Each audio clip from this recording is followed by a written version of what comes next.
তো সুমন ভাই আপনারা ধরি তো মূলত সুমন ভাই হচ্ছে আমার দোকানের মূল ব্যবস্থাপক, দোকানের মূল দায়িত্বে। আমার ফুফাতো ভাই, আপন ফুফাতো ভাই, ওনার বেতন হচ্ছে 34,000 টাকা। আর আমি ওনাকে ভালোবেসে ওনাকে একটা ব্যবসা দিয়েছি যে মোবিলের লভ্যাংশ। আমাদের তো আলহামদুলিল্লাহ প্রতিদিন 15-16টা 20টা বাইক বেচা হয়, দৈনিক 10 টাকা 20 টাকা করে হলো মোবিলে লাভ করে হইলো এভারেজে যায় মোটামুটি ভালো টাকা টিকে যায়। তো এই মাসে আলহামদুলিল্লাহ অনেক বাইক বিক্রি হয়েছে, লটের বাইক বিক্রি সহ। তো উনি মোবিলে টোটালে মোবিলের দাম সহ, লভ্যাংশ না শুধু, দাম সহ ওনার মোবিলে আসছে কত ভাই? 88,190 টাকা।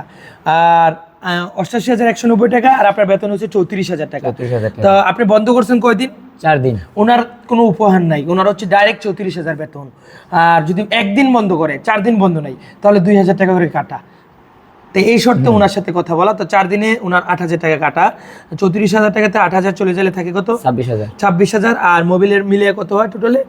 88,190 সহ 1,14,190 টাকা। তাহলে এর থেকে আপনি নিচ্ছেন কত? 14,190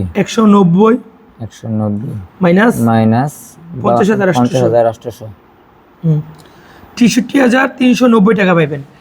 এই যে 50,000, 60,000,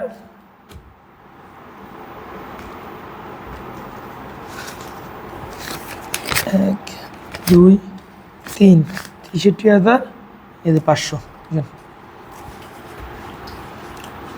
ওকে,